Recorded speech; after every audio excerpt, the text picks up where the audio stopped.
कुबेर भंडारी कि ये पावन धरा कुबेरेश्वर धाम, जहाँ बाबा देवाधिदेव महादेव की कृपा से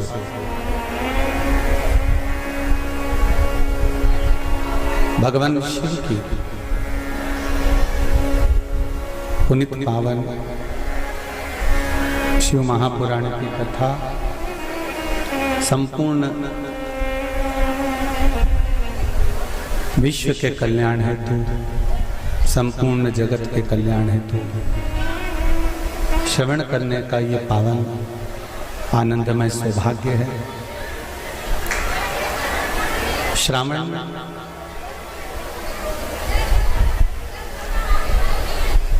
शिव महापुराण की कथा जो आप और हम श्रवण करने के लिए विराजमान हुए हैं। कथा के मुख्य यजमान श्री प्रमोद दुबे, श्रीमती महिमा जी दुबे इंदौर से,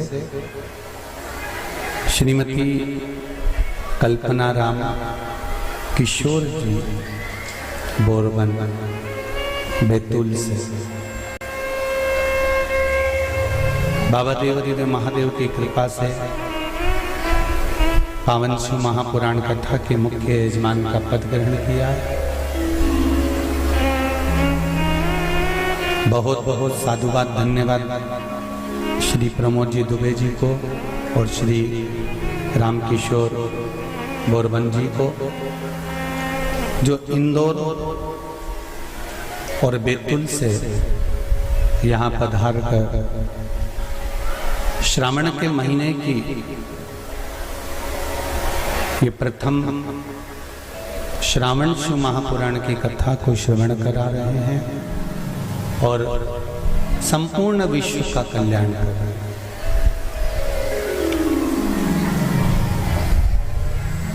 कथा के क्रम में जो गुरु पूर्णिमा महोत्सव चल रहा था,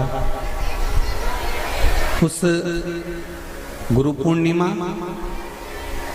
गुरु शिव महापुराण की कथा श्रवण कर रहे थे अपन। कथा विराम होकर जो अगला दिवस था गुरु पूर्णिमा का, उस दिन सभी लोग हजारों और लाखों की संख्या में कुबेरेश्वर धाम पधारे। बाबा देवाधिदेव महादेव को, शिवजी को अपना गुरु माना। ओगड़दानी त्रिकालदर्शी कैलाशी को अपना गुरु बनाकर अपने जीवन का कल्याण किया। हजारों और लाखों की संख्या में गुरु भक्त यहाँ पहुंचे, शिव भक्त यहाँ पहुंचे। जब शाम का 7 बजे का भोजन बंद हो गया और 7 बजे का भोजन बंद होने के बाद सब लोग जब चले गए, तब रात्रि को 8:03 पर बहुत तेज आंधी और तूफान और पानी आया।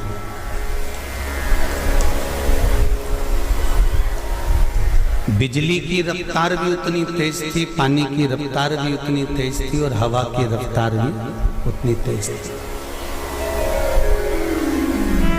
पर बाबा की कृपा, जितनी आंधी, जितना तूफान और जितना हवा और जितना पानी उस दिन गिरा, ऐसा कैसा ही पानी सीहोर नगर के इस कुबेरेश्वर धाम के आसपास जिस दिन से कथा चालू हुई उस दिन से लगातार, आपने भी अखबारों में और टीवी में देखा होगा, सभी जगह पर पानी, बिजली और हवा थी। एक बार बीच में हमने भी कथा में कहा था कि बाबा की कृपा से कुबेरेश्वर धाम में इतना पानी नहीं गिरा, पर आसपास के क्षेत्र में इतना पानी था कि गलियों में, कहीं बीच मार्ग पर, श्रवण बगीचे में कहीं पानी पानी भरा गया। बाबा ने पूरा 7 दिन खूब संभाल कर रखा। 8वें दिन भी लाखों लोग आए, खूब संभाल कर रखा। जब सब चले गए, लगभग 100-150 लोग यहाँ होंगे जो चारों तरफ थे। जो पंडाल नीचे गिरा हवा आंधी तूफान में, उसमें मात्र 12 लोग थे। ये शिव की कृपा है, ये शंकर की कृपा है। केवल 12 लोग, क्योंकि भोजन तो बंद हो गया था और भोजन का ही पंडाल था। 12 लोग में से 8 लोगों के हाथ पैर में चोट आई, जिनको हॉस्पिटल में भी भर्ती करा गया। बाबा की कृपा से सब लोगों के स्वास्थ्य ठीक रहे। 2 लोगों को भोपाल भी भेजा गया, उनको भी प्राइवेट हॉस्पिटल में भर्ती कर दिया गया। जो भोपाल में भर्ती थे, अब उनको हम वापस सीहोर लिया है बाबा की कृपा से। उसमें से 2 लोगों को उनके गांव वापस भेज दिया, क्योंकि वो ठीक हो गए थे और डॉक्टर की आज्ञा मानकर वो भी चले गए। प्रतिदिन हॉस्पिटल में मिलने जाना और प्रतिदिन सबसे मिलना। उस घटना में एक माँ आई हुई थी, वो भी शिव धाम में, जैसे आपको कहा था कि शंकर के लिए और राष्ट्र के लिए, भगवान की अविरल भक्ति के लिए और राष्ट्र के लिए जो अपने प्राणों को भी त्याग देता है, वो कभी मरता नहीं है, वो अमर हो जाता है। भगवान शिव के धाम चले। मृत्यु तो निश्चित है। हम बार-बार कथा में कहते हैं कि मौत निश्चित है, मृत्यु तो आएगी। 7 ताले में बंद कर दिया गया था राजा परीक्षित को। उसके बाद भी अनार का जो रस जा रहा था, जिस गिलास में जा रहा था, उस गिलास की पैंदी में तक्षक नाग छुपकर चले गया था और उसने डस लिया। जन्म होता है, माता के गर्भ से जब नाल कटती है, नाल कटने के समय पर हमारी मृत्यु की तारीख निश्चित कर दी जाती है कि कितनी बजे, कितने क्षण, कितने पल, कितनी घड़ी और कौन स्थान पर जाकर हमारे प्राण छूटेंगे। मृत्यु आई, बाथरूम से बाहर निकले, पांव फिसल गया, मर गए, एक मौत वो भी होती है। एक एक्सीडेंट हुआ, उसमें मर गए, एक मौत वो भी होती है। और एक मेरे अमरनाथ, केदारनाथ, बद्रीनाथ, वैष्णो देवी आदि तीर्थों में कभी कभी ऐसी घटनाएं घट जाती हैं, तीर्थ स्थान पर ऐसी घटना घट जाती है जहां जीव के प्राण चले जाते हैं, तो वो फिर जन्म नहीं ले पाते, परमात्मा की शरणागति को प्राप्त कर लेते। ये अमर तत्व में मृत्यु तो आना है, चाहे आज हम हो चाहे तुम हो। कोई अमरभूति खाकर जन्मा नहीं, मृत्यु निश्चित है, आएगी।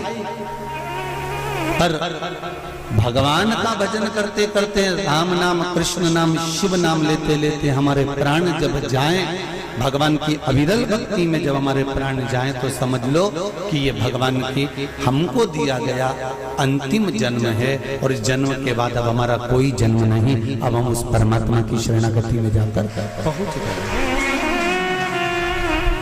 जो जीवात्मा ने प्राण त्यागे, उनके श्रद्धांजलि के भाव से, और हमारे जितने शंकर के भक्त हैं जिनको बाबा ने खूब आराम से रखा, प्राणों को बचाया।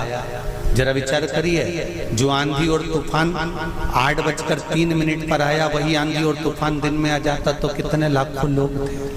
और शंकर मेरा कुबेर भंडारी साध कर रखा हुआ है। लाखों हजारों लोग उस टेंट में भी थे, बीच के टेंट में भी थे, सारे टेंट में थे, पर कोई टेंट नहीं गिरा। जिस टेंट में मात्र 6, 7, 8 लोग थे, वही टेंट को भगवान ने थोड़ा सा कहीं डामाडोल करा। और ये शिव की भक्ति, शंकर की कुछ लीला होगी जो 8 दिन 10 दिन तक जहां लगातार लोगों का आना जाना, लाखों लोग आकर जाएं और कुछ थोड़े पर निकले, ये शिव कृपा बिना नहीं हो सकता। ये शंकर ही साधा। उस मां को श्रद्धांजलि। और भी कहीं कहीं पर कहीं बद्रीनाथ में जलवृष्टि ज्यादा हो रही है, कहीं इटारसी में जलवृष्टि ज्यादा हो रही है, कहीं कहीं नदियां पूर जा रही हैं। उन घटनाओं में भी कई लोग अपने अपने प्राणों का स्मरण कर रहे हैं। ऐसे जीवों को भी और भक्त शीघ्र स्वस्थ हो जाएं और वापिस मेरे कुबेरेश्वर बाबा की कृपा हो जाए, यही सबका स्मरण करते हुए 2 क्षण के लिए शिव नाम सभी जपेंगे और गई हुई जीवात्मा को श्रद्धांजलि भी देंगे और साथ में सबके स्वस्थ होने की कामना करेंगे। भोला सब दुख काटो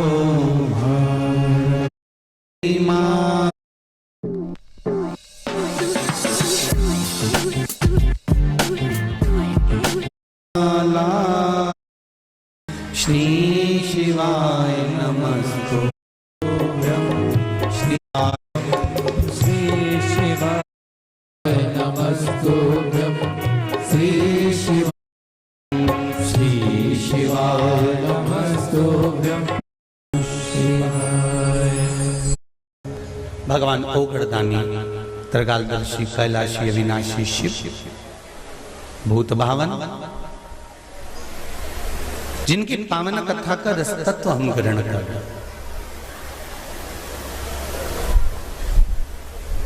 श्रावण शिव महापुराण की कथा है। आपको कथा में कहा था कि श्रावण के महीने में मेरे देव आदिदेव महादेव की दुगनी भक्ति, मतलब 1 लोटा जल नहीं, कितना 2 लोटा जल शिव को समर्पित करते। जा रहे हैं सब 2 लोटा जल बाबा को समर्पित करते। मेरे भोले तेरा सहारा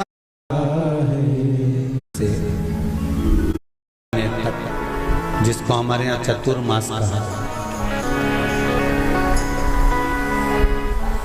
तो ये 4 महीना जब चतुर्मास का आता है तो सृष्टि का संपूर्ण भार मेरे देवादिदेव महादेव पर है।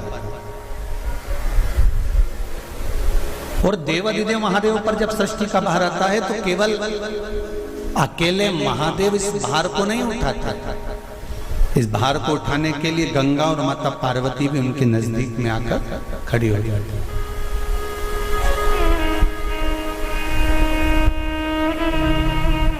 देखिए बड़ा सुंदर संवाद, ध्यान रखिएगा जरा श्रावण शिव महापुराण की कथा का।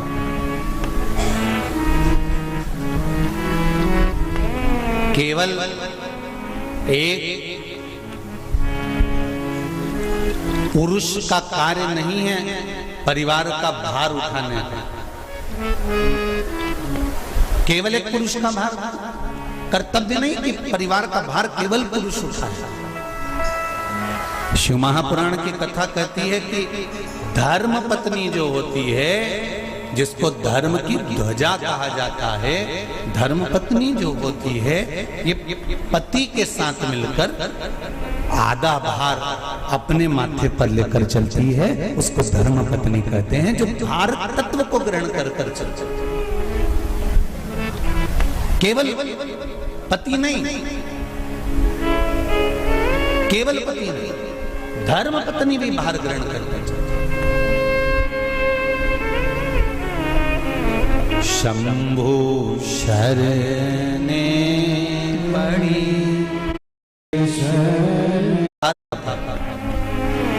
पति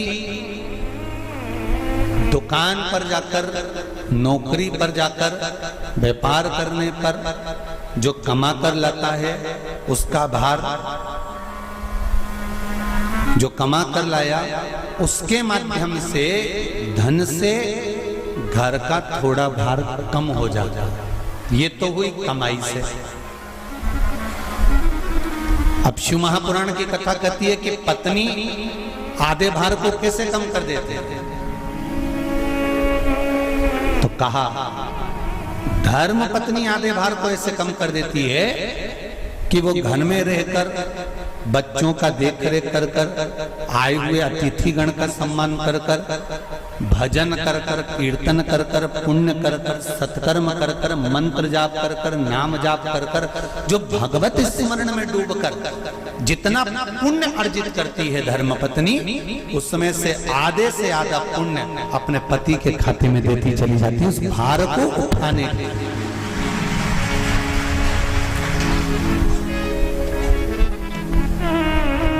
उस भार को उठाने में आधे से आधा भार धर्मपत्नी अपने व्रत, अनुष्ठान, मंत्र, साधना, तप, उपवास आदि के माध्यम से काट देती। एक बात और याद रखिए, श्रावण के महीने में सारे व्रत आते हैं बहुत सुंदर सुंदर। छोटी तीज का व्रत भी आ जाता है, बड़ी तीज का व्रत भी आ जाता है। दुबे जी, छोटी तीज भी आएगी, बड़ी तीज भी आएगी, और अच्छे से अच्छे व्रतों का क्रम रामकिशोर जी बीच बीच में श्रावण, भादो, कुंवार, कार्तिक में आते रहते। ये 4 महीना जो व्रत आते हैं, इन व्रतों की मूलता क्यों कही गई है? ये सारे व्रत चतुर्मास के अंतर्गत ही आते हैं, इन व्रत को बाद में भी आ जाना चाहिए, पर नहीं। मूल जो व्रत हैं, पूजन है, अनुष्ठान है, देवी देवताओं के जो पूजन के भाव बताए, कोई चतुर्मास में बताए। इसका कारण क्या है? क्यों चतुर्मास के व्रत की महत्वता होती है? तो कहा इस चातुर्मास के अंतर्गत स्त्री, नारी जो व्रत धारण करती है, हाथों में चूड़ा पहनना, पाँव में पायल पहनना, महावुर लगाना, मेहंदी लगाना, ये जितने छोटी तीज, बड़ी तीज और अन्य तीजों आएंगी, त्योहार आएंगे चतुर्मास में, माताएं हरतालिका तीज हुई, छोटी तीज, बड़ी तीज हुई, भादों के कोई व्रत हुए, अनुष्ठान हुए, छठ हुई, पूजन, जो भी माताएं पूजन करेंगी उसके अनुसार वो हाथों में, शरीर पर 16 श्रृंगार धारण करती हैं, बहुत सारे श्रृंगार धारण करती हैं, और श्रृंगार धारण करने के साथ साथ माताएं अखंड सौभाग्य की वस्तुएं भी इन 30 त्योहार पर दान करती हैं।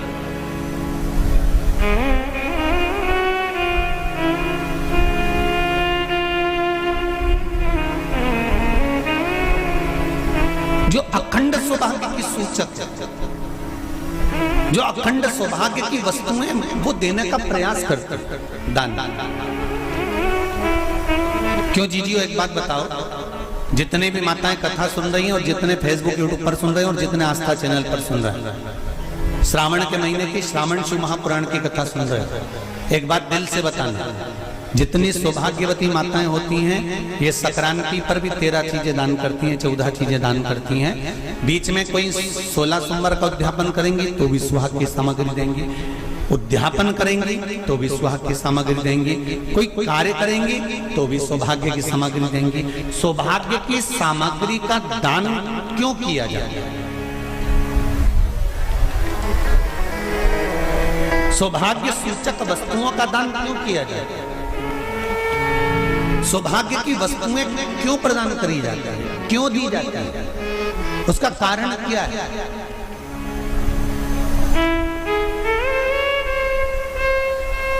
क्यों देते हैं? महाराज,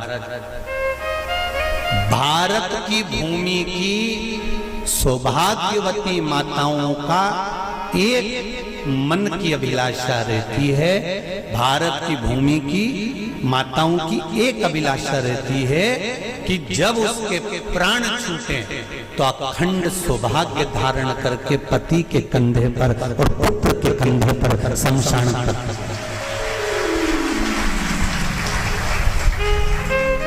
ये भारत की भूमि की माताओं की सोच है, उनके मन का संकल्प, उनके मन का भाव।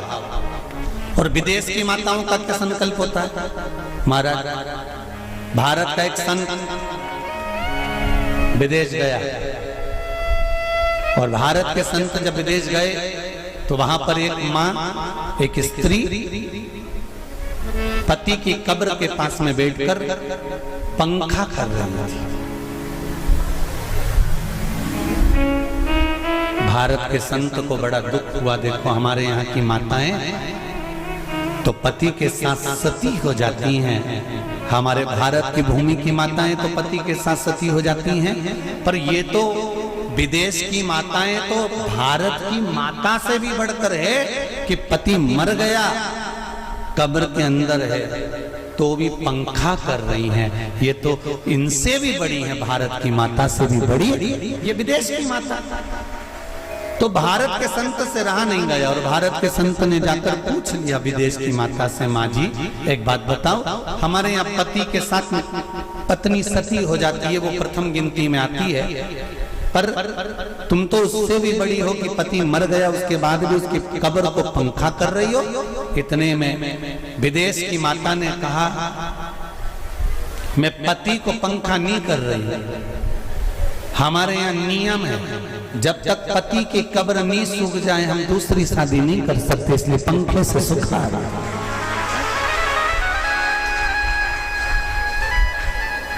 इसलिए पंखे से सुखा रही है।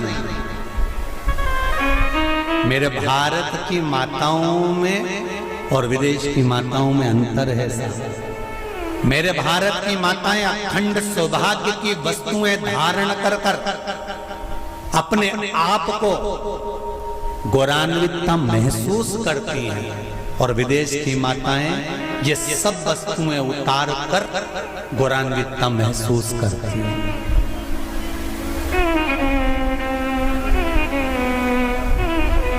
क्यों देते हैं चूड़ी का दान, क्यों देते हैं बिंदी का दान, क्यों देते हैं अखंड सौभाग्य का दान? किस महाराज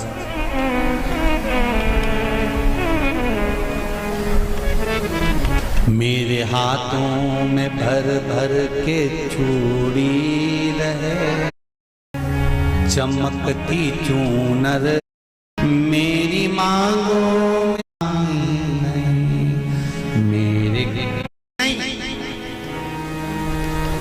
कितनी? 2 3 4 5 एक एक पांव में जोड़े से भी चूड़ी होना चाहिए,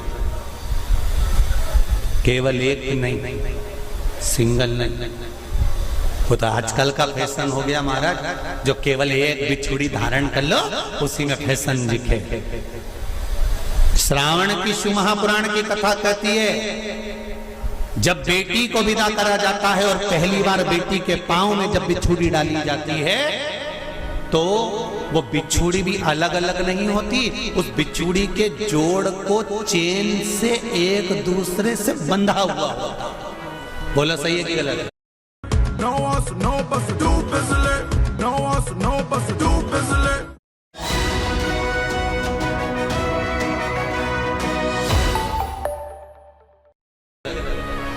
जितने आस्था चैनल पर कथा सुन रहे हैं, जितने फेसबुक पर सुन रहे हैं, यूट्यूब पर सुन रहे हैं, सुन लेना कि मेरे भारत की माताओं का जब पाणी ग्रहण संस्कार किसी बेटी का होता है, उसके पांव में जब पहली बार बिछुड़ा पिनाया जाता है, बिछुड़ी पिनाई जाती है, तो वो बिछुड़ी भी एक दूसरे से बंधी हुई होती है, चेन से बंधी हुई होती है। उसको अलग अलग वाली बिछुड़ी शादी के मंडप में नहीं पिनाई जाती। क्यों? जैसे ये बिछुड़ी एक दूसरे से पांव में बंधी हुई है, तुम्हारी जिंदगी अंतिम श्वास तक ऐसी ही बंधी की बंधी रहे, यही वर्णन है। वो तो अब माताओं ने थोड़ा सा फैशन चेंज कर दिया, अब पांव में ज्यादा बिछुड़ी नहीं पहनती, गड़ती है, चुभती है, एक बिछुड़ी धारण है। महाराज पर नहीं, बिछुड़ी भी 2 जोड़े से। हमारी माताएं, भारत की भूमि की जो माताएं हैं, ये चूड़ी भी हाथ में पहनती है तो जोड़े से पहनती है, बोलो जैसा सही है कि गलत है। एक अकेली चूड़ी माताएं हाथ में धारण नहीं करती हैं। अगर भारत की भूमि की संस्कारित माताएं हैं और भारत की भूमि की सभ्यता और संस्कृति को जानती है तो अकेली चूड़ी नहीं, जोड़े की चूड़ी पहनेगी, 2 चूड़ा डालेगी, 4 डालेगी, 12 डालेगी, पर सिंगल नहीं, अकेले। और सरल भाषा में समझ लो, हमारे यहाँ ठेले पर लेने जाओ तो जो केले अपन खाते हैं वो भी सिंगल नहीं देते, उसको भी जोड़े से दिया जाता है। 2 दूं की, 12 दूं की, आधी दर्जन दूं की 1 दर्जन। अब अंदाजा लगाइए, हमारे यहाँ देने का भी एक भाव है। श्रावण के महीने की शिव महापुराण की कथा, जिसका नाम है श्रावण शिव महापुराण की कथा, ये कहती है कि पार्वती जी ने और गंगा जी ने ये चतुर्मास में जितना सौभाग्य का दान दिया है, उनके बराबर दुनिया का कोई व्यक्ति इतना सौभाग्य का दान नहीं दे सकता जो माता गंगा और पार्वती दोनों दान दे रहे हैं।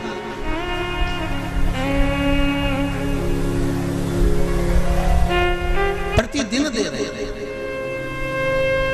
और अब तो फैशन आ गया, तुम लोगों जो सौभाग्य का दान देते हो प्लास्टिक की डलिया में देते हो, पर एक एक पुराण को उठा कर देख लेना, एक एक उद्यापन को उठा कर देख लेना। जितनी तुम कथा तुम्हारे घर में छोटी छोटी कथाओं की पोथियां पड़ी हो, उनको उठा कर देख लेना। उसमें नहीं लिखा कि प्लास्टिक की डलिया में सौभाग्य की वस्तु का दान दिया जाता है। उसमें लिखा है बांस की पिटारी में, बांस की डलिया में सौभाग्य की वस्तुओं का दान दिया गया।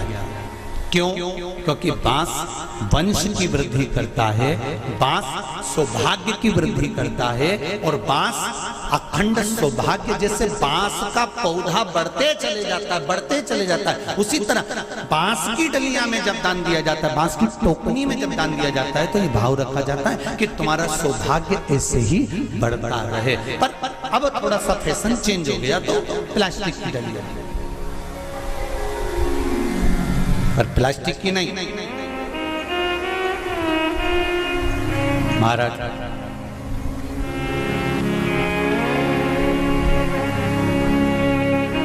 शिव तत्व की ओर चल शंभु शरणे पड़ी मांगू घड़ी रे। की शुरुआत गंगा और पार्वती ने अपने बल से। बोलो हर हर महादेव। ये अपने बल से बनाना, अपने बल से।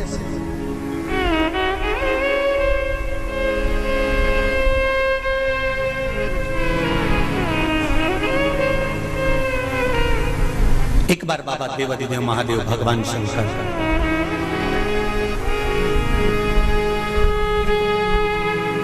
भोलेनाथ नंदी को लेकर निकले।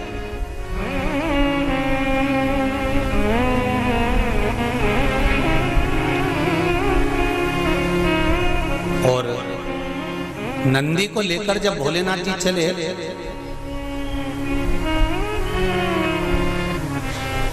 बीच मार्ग में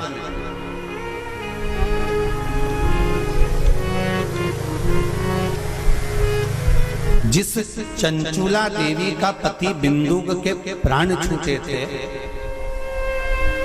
और जो चंचुला देवी माता पार्वती की सेवा में लगी हुई थी, वो चंचुला देवी का दर्शन भगवान शंकर को और शंकर भगवान का दर्शन चंचुला देवी को। अब देखिएगा जरा कथा पर विशेष ध्यान रखना।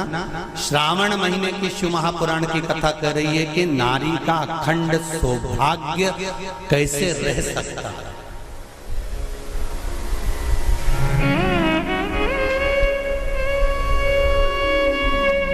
अपने घर के बच्चों को, अपने घर की बेटियों को, बेटों को, अपने घर की बहुओं को, अपने परिवार को कैसे एकजुट कर कर एक साधना में रखा जा सकता है, वो शिव महापुराण।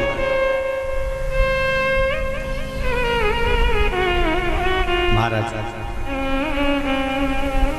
बीच में चंचुला देवी दिखी, नंदी पर बैठे बाबा भोलेनाथ चल चल चल, और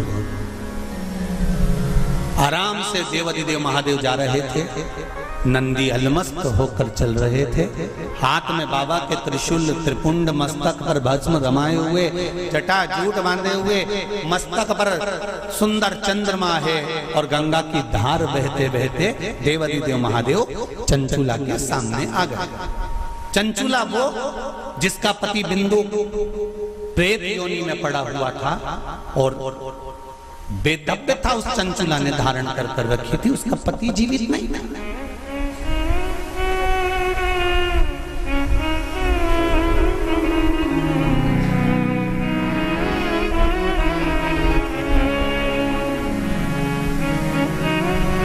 हाथ जोड़े चंचुला देवी ने,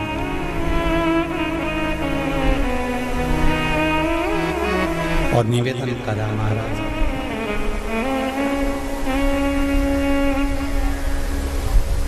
हे भोलेनाथ, हे त्रिकालदर्शी,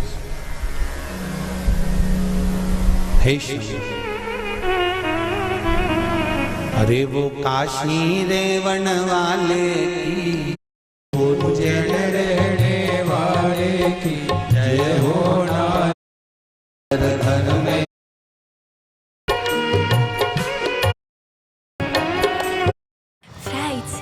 more items of surprise. Fly to choice you can hide. Fly to the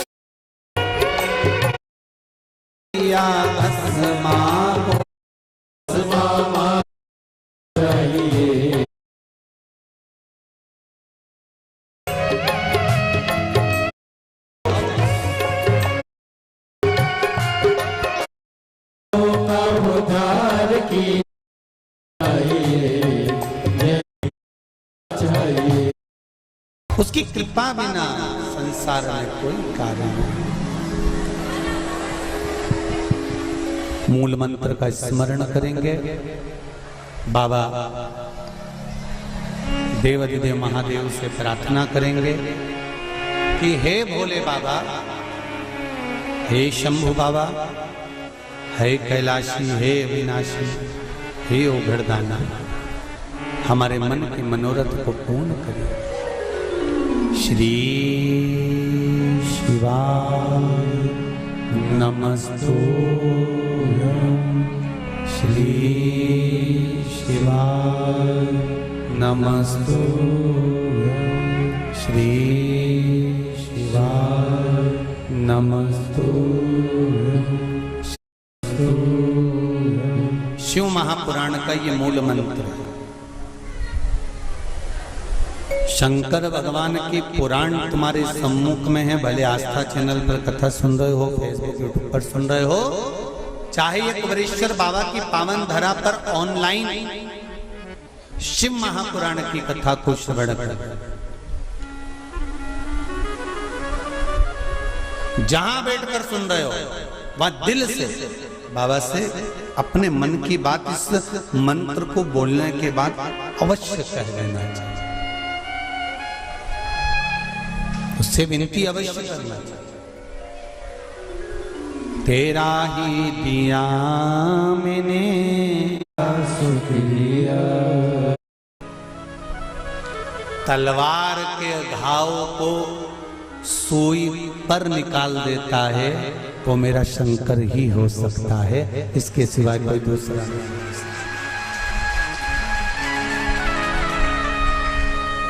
तलवार के घाव को अगर सुई पर निकाल रहा है तो वो शिव है। जो हादसा हुआ पूर्णिमा पर, वो अगर दिन में होता तो ये तलवार का घाव जैसा नहीं होता, पर निकाल दिया सुई के घाव पर, सुई पर। ये शिव है, कोई दूसरा नहीं। ये शंकर है, कोई दूसरा नहीं। वो कुबेरेश्वर महादेव है, साधारण नहीं हो सकता। भक्ति अविरल हो,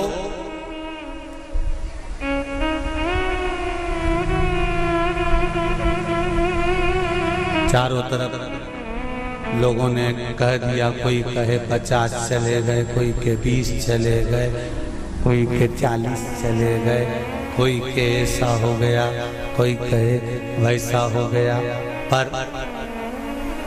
प्रकृति के आगे कुछ नहीं। कब कोरोना महामारी आकर चली जाती है, कब हवा तूफान आकर चले जाता है, किसी को नहीं। ये तो शिव है जो सादा चंचुला।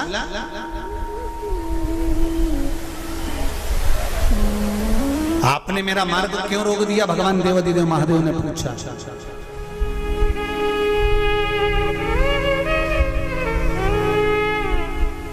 आपने मेरा मार्ग क्यों रोका है? इस मार्ग को रोकने का कारण क्या है?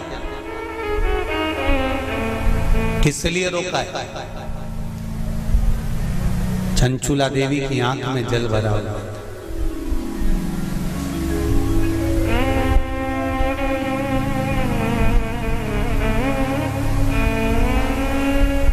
मैं बेधब्य हो गई हूं।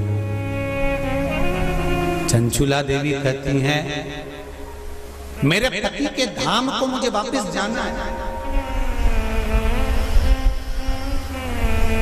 जिस लोक में मेरा पति रहता है मुझे उस लोक में जाना है।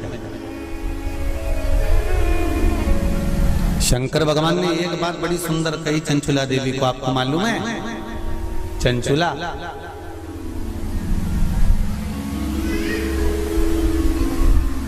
देवता भी बैकुंठ में बैठकर सुखी नहीं है। देवता कहते हैं कि मेरे भोले के पास कैलाश धाम पर मुझे जाना है और मेरे शंकर के पास मुझे रहना है। और तुम कहती हो कि प्राण त्यागने के बाद मुझे पति के धाम को जाना है। चंचुला जी कहती हैं, प्रभु मैंने भी कोई ऐसा पुण्य का कार्य तो नहीं करा कि मैं बैकुंठ जाऊं। तो इससे अच्छा है मेरा पति जो चोरी करता था, छल करता था, बेईमानी करता था, कपट करता था, प्रपंच करता था, और वो जिस जगह पर है, बोले वो नरक में है, कहां है, मैं तो उसके पास में जाना चाहता हूं। शंकर भगवान ने कहा कि चंचुला तुम मृत्यु लोक में आई हो और पृथ्वी पर आने पर तुम्हारा पति प्रेत योनि में पड़ चुका है, तो क्या तुम प्रेत योनि में जाना पसंद करोगे? ध्यान देना रे भाई, अगर कोई भूत बन गया, प्रेत बन गया, तो तुम भी भूत प्रेत बनना पसंद करोगे क्या? अरे बोलो तो जम के नहीं ना। तुम क्या करना पसंद करोगे कि अगर कोई भूल से भी भूत बन गया है, प्रेत बन गया है, शिव महापुराण की कथा कहती है अगर बिंदु का प्रेत योनि में चला गया है तो तुम्हारा फर्ज है, अगर परिवार का कोई सदस्य अगर प्रेत योनि में पड़ा हुआ है तो उस प्रेत योनि से मुक्त कराकर परमात्मा के चरणों में जाकर रख देना, ये परिवार के सदस्य का कर्तव्य बनता है।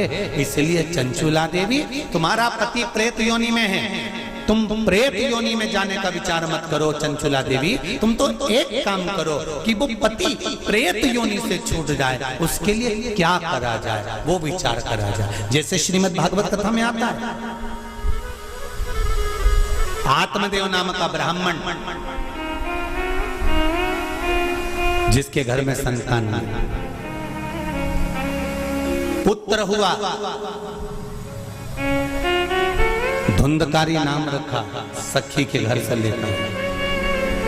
धुंधकारी के प्राण छूटे, प्रेत योनि में चले गया। गौकर्ण को मालूम पड़ा कि मेरा भाई प्रेत योनि में पहुंच गया है, तो गौकर्ण ने तर्पण आदि क्रिया करना प्रारंभ करी, भजन करना प्रारंभ करा, कीर्तन करना प्रारंभ करा, स्मरण करना प्रारंभ करा, मंत्र जाप करना प्रारंभ करा। और गौकर्ण ने उस मंत्र जाप के बल पर, उस भागवत कथा के बल पर, भगवान के बल पर, भगवत भजन के बल पर अपने भाई को प्रेत योनि से मुक्त करा दिया। एक बात आपको पहले भी कथा में कही है, आज फिर कह रहा है। शिव महापुराण की कथा सुनकर जो जहां से निकल कर जाता है, उस जगह पर जितनी जीवात्माएं कहीं एक्सीडेंट में, कहीं गर्भ में, कहीं कैसे ना कैसे शांत हो जाती हैं, वो जीवात्माओं पर हमारे शरीर की तरंग जब लगती है, जो कथा सुनकर जाता है, उसके शरीर की मात्र जो हवा लगती है, छूकर जाने वाली हवा, उसके द्वारा भी कोई प्रेत योनि में पड़ा हुआ होता है तो उसकी भी मुक्ति हो जाती है। ऐसी शिव महापुराण, उसका भी मोक्ष हो जाता है।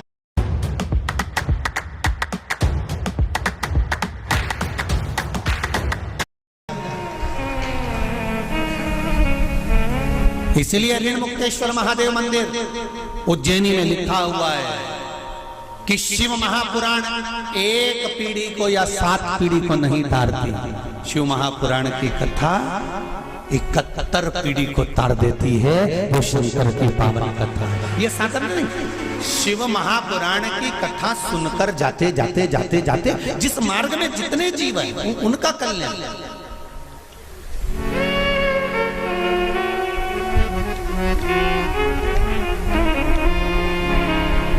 इतना तो करना स्वामी, भगवान से प्रार्थना तो कर सकते हैं कि बाबा ऐसी कृपा करना, ऐसी दया करना, मेरी ऐसी बुद्धि करना कि तेरा भजन करते हुए, तेरा दर्शन करते हुए, तेरा कीर्तन करते हुए, तेरा मंत्र जाप करते हुए मेरे प्राण छूट जाए। इतना तो करना स्वामी, जब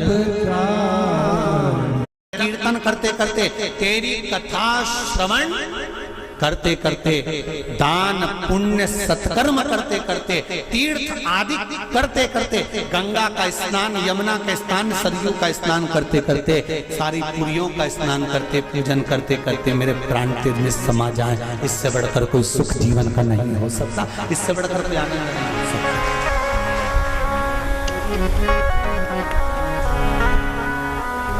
पलंग पे मत पटक जाना भोलेनाथ, कोई शरीर में ऐसा रोग मत दे देना कि बार बार बार बार बार बार शरीर को फाड़ा जा रहा है, काटा जा रहा है, बार बार। ये निकालो, जांच के लिए मुंबई पहुंचाओ, ये निकालो, जांच के लिए दिल्ली पहुंचाओ, ये निकालो, जांच के लिए पुणे पहुंचाओ, जांच के लिए चेन्नई पहुंचाओ। ऐसा शरीर मत कर देना कि शरीर को काट काट काट काट और पलंग पर पड़ा हुआ है, सड़ रहा है और जा नहीं रहा। बाबा इतनी कृपा कर देना, पलंग पर मत पटकना, चलते फिरते तेरा भजन करते करते तेरे धाम को चली जाऊं, इससे बढ़कर कोई सुख नहीं होगा। तेरे धाम को चली जाऊं, इससे बड़ा जाना निश्चित, पर तेरे भजन के बल पर।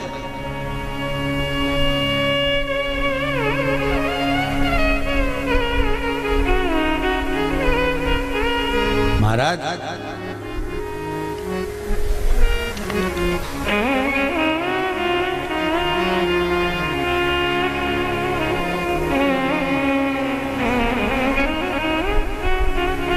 चंचुला देवी से भगवान शंकर कह रहे हैं कि तुम कहती हो कि मेरे प्राण छूटकर मैं पति लोक में जाऊं, जहां पर मेरा पति रह रहा है।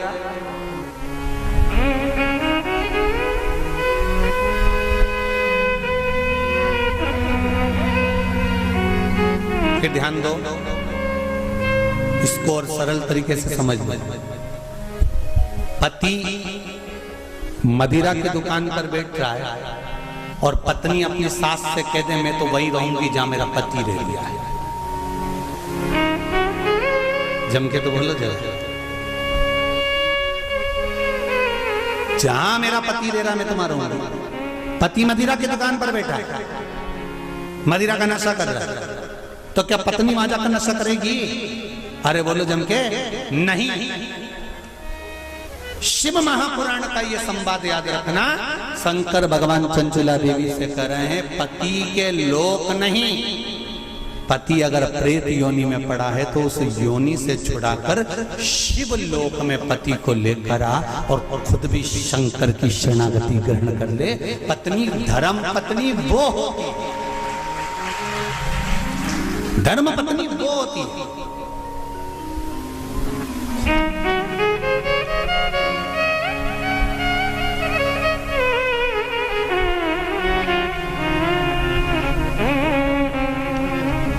नहीं,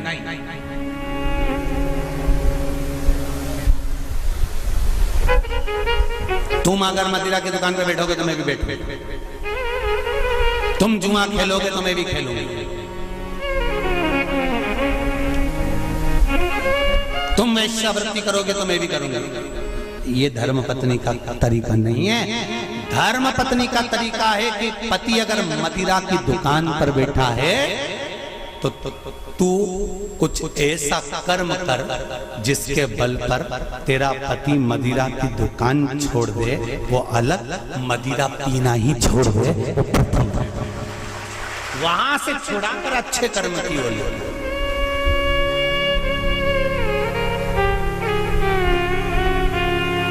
ये दुबे जी भी बैठे हैं कथा में और ये बोरबन जी भी बैठे होंगे महाराज, और ये सत्यता की बात कर रहे हैं हम दुबे जी को भी और रामकिशोर जी। तुमसे ज्यादा कथा करवाने का भाव तुम्हारी धर्म पत्नियों ने ही प्रेरित करा होगा, ये निश्चित है। ये हम ये भाव से, क्योंकि पति को सतमार्ग तक लेकर जाना, पति को सतमार्ग की ओर प्रेरित करना। और आज भी कमी नहीं है, सावन का महीना चल रहा है, आज भी जितने लोग आस्था चैनल पर कथा सुन रहे हैं, फेसबुक यूट्यूब पर कथा सुन रहे हैं, मेरा विश्वास कहता है कि घर की माताएं, घर की धर्म पत्नियां अपने पति से एक बार तो कहती होंगी, सुनो जी सावन का महीना चल रहा है, आज अपनी छुट्टी है, एक काम करते हैं 2 लोटा पानी लेते हैं और ले जाकर समर्पित कर देते हैं। सुनो आज छुट्टी है, एक बेलपत्र बाबा को चढ़ा देते हैं। आज छुट्टी है, एक काम करते हैं, हो सकता है सोमवार के दिन हमको ऑफिस जाना पड़े, हो सकता है सोमवार के दिन हमारा वर्किंग डे रहे, इसलिए काम करते हैं, रविवार आ रहा है, शनिवार आ रहा है, कोई छुट्टी का दिन आ रहा है, अपन एक काम करते हैं शंकर का अभिषेक करवा लेते हैं, किसी ब्राह्मण को घर में बुलाएं, शिव जी का अनुष्ठान करवा लें, शंकर का अभिषेक करवा लें, पूजन करवा लेते हैं, एक काम करते हैं चलो अपन शिव के धाम चलते हैं। ये धर्म पत्नी अपने पति को प्रेरणा देकर कहीं ना कहीं सतमार्ग की ओर जोड़ देती है, उसको धर्म पत्नी कहते हैं। वो तो कहीं कहीं की ऐसी जगदम्बा होती है,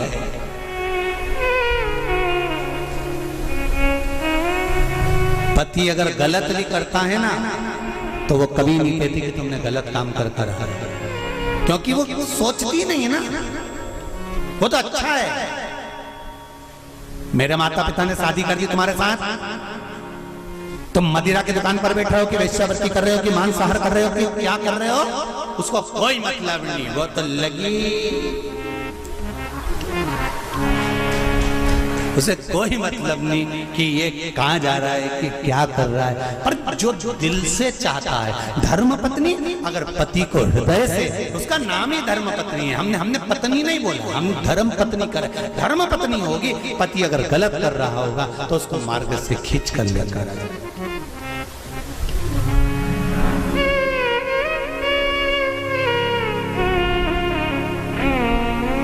अब देखिए कितना सुंदर संवाद। चौसर खेल रहे थे पांडव चौसर खेल रहे थे। द्रौपदी से पूछा गया, क्यों द्रौपदी तुम्हारे पति जुआ खेल रहे थे और तुमने उसको मार्ग नहीं दिखाया, सतमार्ग नहीं बताया, तुम धर्म पत्नी हो द्रौपदी, सतियों की गिनती में आता है तुम्हारा नाम, और तुम तुम्हारे पतियों को गलत मार्ग से निकाल कर नहीं लाई। द्रौपदी कहने लगी, मुझे तो मालूम ही नहीं था, पहली बात तो ये कि मैं अंदर केश सुलझा रही थी, जब मेरे केश पकड़ कर खींच कर लाया गया और भरी सभा में लाकर खड़ा करा गया, तब मुझे मालूम पड़ा कि मेरे पति चौसर खेल रहे हैं, जुआ खेल रहे हैं, और मैंने हाथ जोड़कर निवेदन करा, तुम ये क्या कर रहे हो, तुम ये क्या कर रहे हो। आज भी नियम है महाराज, कोई मदिरा पान में डूबा है, कोई वेश्यावृत्ति में डूबा है, कोई मांसाहार में डूबा है, कोई गलत काम में जुए आदि में डूबा हुआ है, तुम छुड़ा के रह गए कि मत जा, मत कर, तुम छुड़ा कर रह गए। तो शिव महापुराण का एक बड़ा सुंदर भाव वर्णन करा गया महाराज, बड़ा सुंदर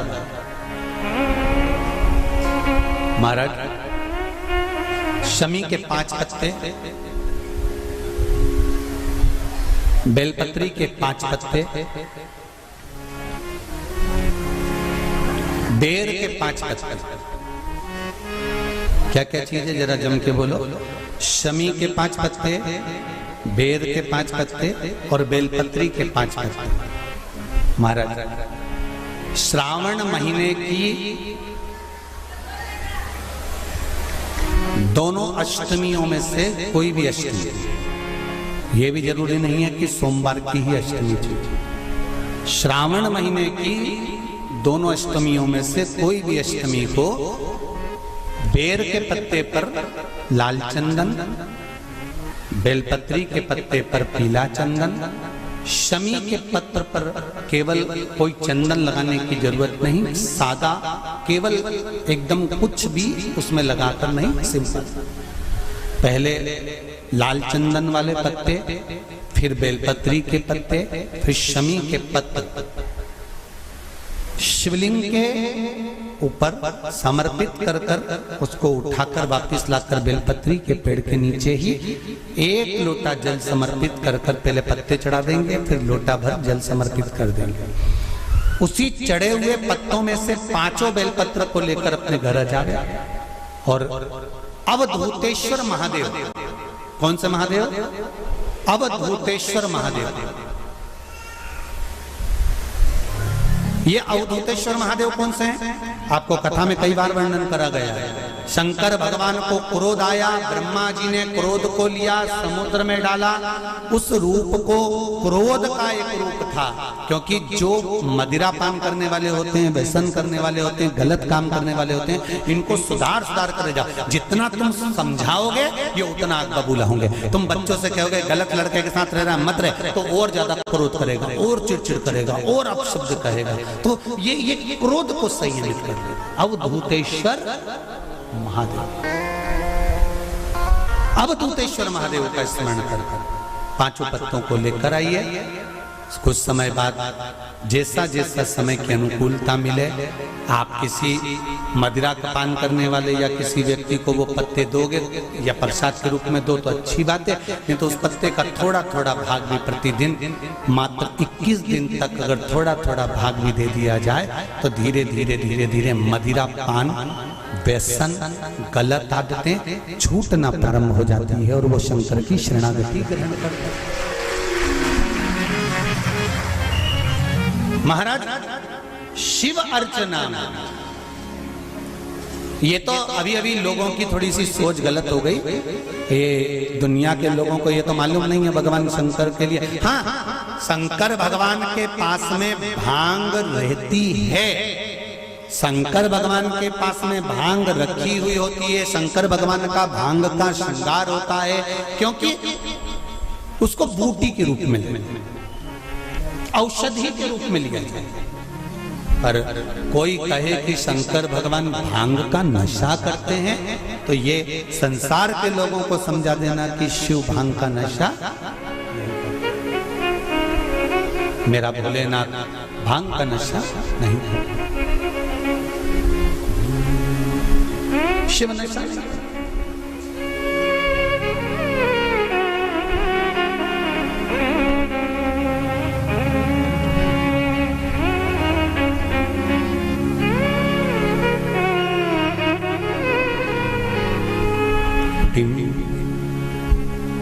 महाराज शिव भांग का नशा, शंकर औघड़ी, मेरा भोलेनाथ औघड़ दानी, और मेरा शिव जब औघड़ी, मेरा शंकर जब भोलेनाथ औघड़ी, जितनी वस्तुओं को धारण करता है ये सब औषधि के रूप में प्रयोग में है, सब औषधि।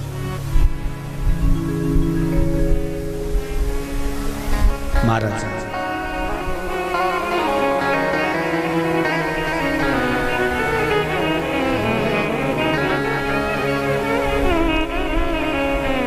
डिम डिम डमरू बजावेला हमार जोगिया, जोगिया ओ बजावेला।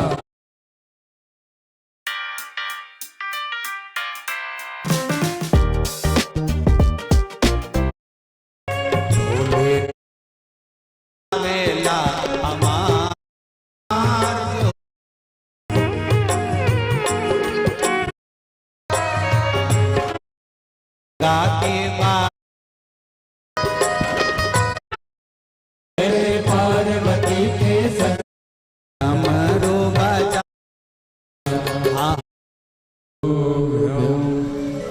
महादेव। शिव कथा कह रहे हैं महाराज। भगवान शंकर का अनुमोदन कर रहा है, स्मरण कर रहा है।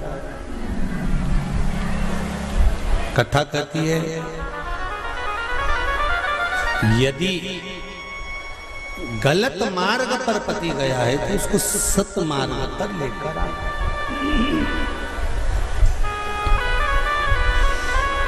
सत मार्ग की ओर लाने का प्रयास कर। चंचुला देवी, आपका पति प्रेत योनि में पड़ा हुआ है और आप कहती हो कि प्रेत योनि में मुझे जाना है, पति के लोक में मुझे जाना है। ये श्रेष्ठ नहीं। गलत मार्ग पर कोई चला गया है तो उसको सत मार्ग पर खींच कर लाने का काम किसका है? जम के बोलो जरा। धर्म पत्नी का है कि अगर पति गलत मार्ग पर चले गया तो उसको खींच कर लिया।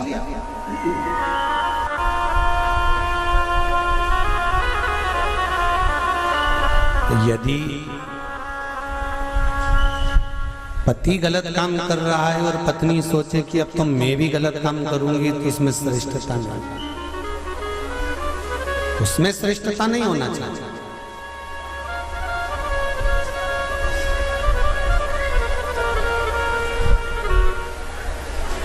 अब मेरे उघड़दानी मेरे भोलेनाथ ने कहा, चंचुला तुम्हारा पति प्रेत योनि में पड़ा हुआ है। केवल एक धर्म पत्नी ऐसी होती है जो पति को प्रेत योनि से भी छुड़वा सकती है। श्रावण शिव महापुराण की कथा बड़े ध्यान से सुनना मेरी जीजियों, स्मरण करिएगा जरा कि धर्म पत्नी में वो बल होता है कि पति को प्रेत योनि से भी छुड़ाकर बाहर कर सकती है। धर्म पत्नी, धर्म पत्नी।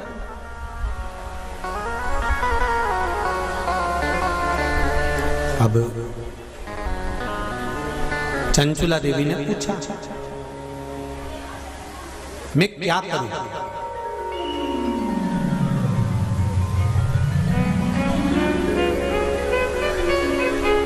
शंभो शरणे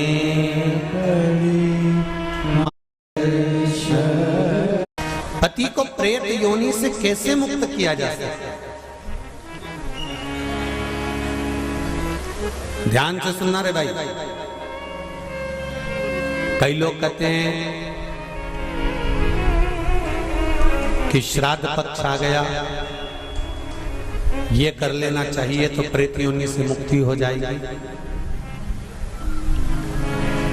पितरों की शांति के लिए ये कर लेना चाहिए तो पितृ मुक्त हो जाएंगे। पहले तो एक बात अच्छे से समझ लो, पितृ मुक्त नहीं होते, उनकी शांति होती। क्या होती है? जम के बोलो जरा।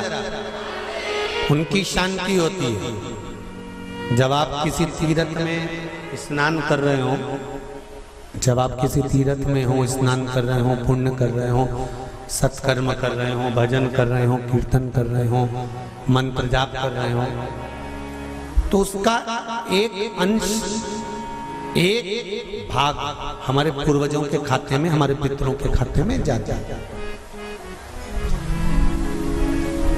उनके खाते में पहुंचता है, ये निश्चित।